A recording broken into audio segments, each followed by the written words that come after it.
You know, growing older brings wisdom, strength, but sometimes it also brings words that cut deeper than we expect. I never thought I'd hear this from my own family. You're too old to babysit. Too old? Imagine being told that.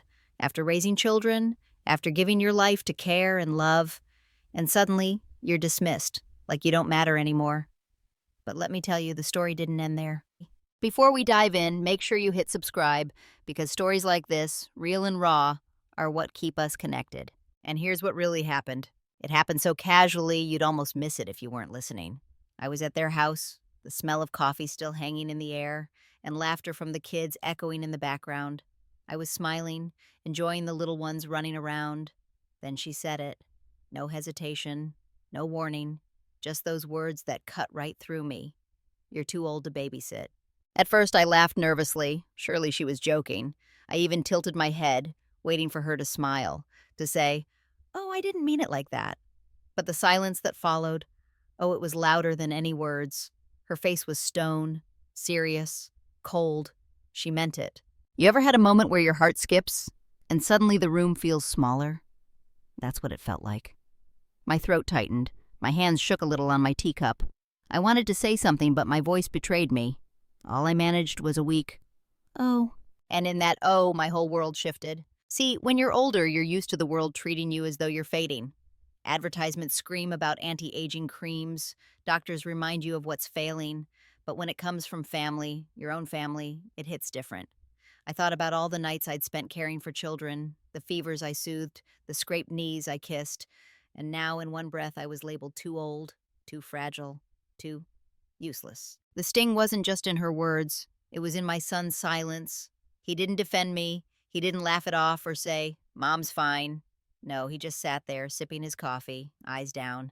That silence was betrayal dressed in indifference. I went home that day with a smile plastered on my face, but the minute I closed my door, the tears came. And oh, did they come. Because it wasn't just about babysitting. It was about dignity, respect, the feeling of still belonging, of still mattering.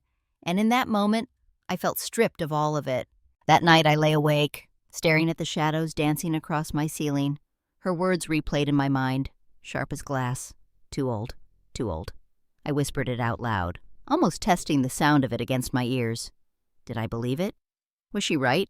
And that's the dangerous part. When someone plants doubt in you, it doesn't just sit on the surface, it sinks deep. I started remembering every ache in my knees, every time I'd forgotten where I put my glasses, every slow step up the stairs. Maybe I really was too old. But then I thought back. I remembered holding my son in my arms when he was a baby. I remembered juggling work, house, and sleepless nights. I remembered strength, the kind you only know when you've lived life, fought battles, and kept moving forward. Age hadn't made me weaker. It had made me stronger, wiser, more patient. So why did her words still sting so badly? Because deep down we all crave one thing, to be needed, to be wanted. And in that moment she stripped that from me. I thought of my grandkids, their little faces lighting up when they see me, their arms wrapping tight around my neck.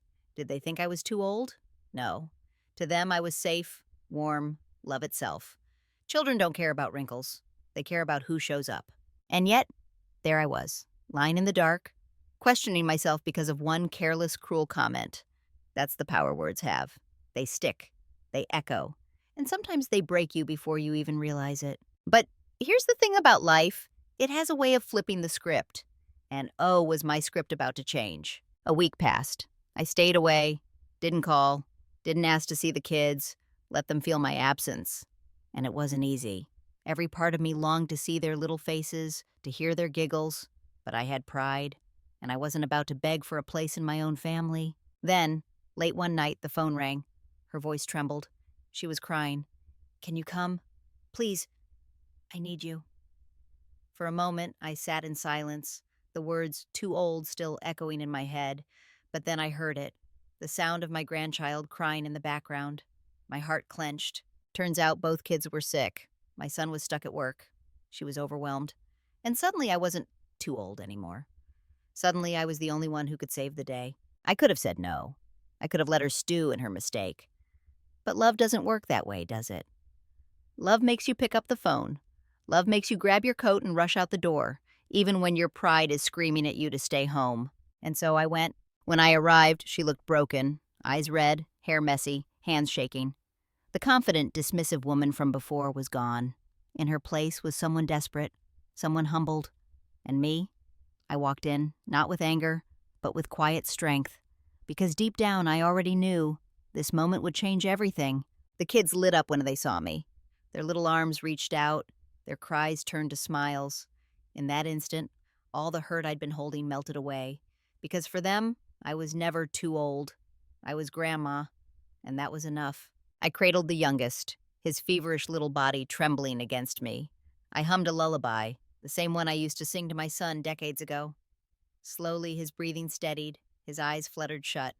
Meanwhile, the older one nestled beside me, finally calm. And there she was, standing in the doorway, watching, tears in her eyes. She didn't say a word, but she didn't need to. Her face said it all. Regret, guilt, realization. Later, after the kids were asleep, she finally spoke. I was wrong. Her voice cracked. She admitted she was scared. Scared of losing control, scared of not being enough as a mother. And me? Well, I was a reminder that she couldn't do it all alone. I listened, not to excuse her, but to understand. And maybe that's the gift of age. Not just wisdom, but patience. The ability to see past the surface, to recognize fear where others only see pride. That night, something shifted. Not perfect trust, not perfect love, but respect. And respect, once it starts, has a way of growing. Weeks later, things changed. I wasn't asked to babysit out of desperation anymore. I was invited, welcomed.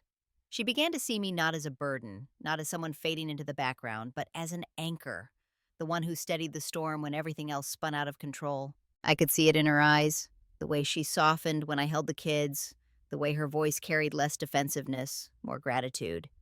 She didn't always say it out loud, but her actions spoke volumes. She leaned on me. She trusted me. And as for me, I learned something too. I learned that sometimes being underestimated is just the beginning of being rediscovered. Age doesn't make us less. It makes us more capable, more compassionate, more resilient. Her words, "too old to babysit," once cut me deep, but now I wear them like armor because I know the truth. I'm not too old. I'm not done. And neither are you. So here's what I want to leave you with. If you've ever been told you're too old, don't believe it.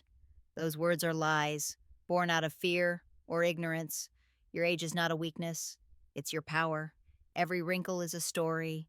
Every ache is proof you've lived, and no one can take that from you. My daughter-in-law once dismissed me. Then she begged me back. Life has a way of reminding people where real strength lies. If this story touched your heart, please like this video. Share it with someone who needs to hear it, and subscribe for more real stories that prove no matter our age, we still matter.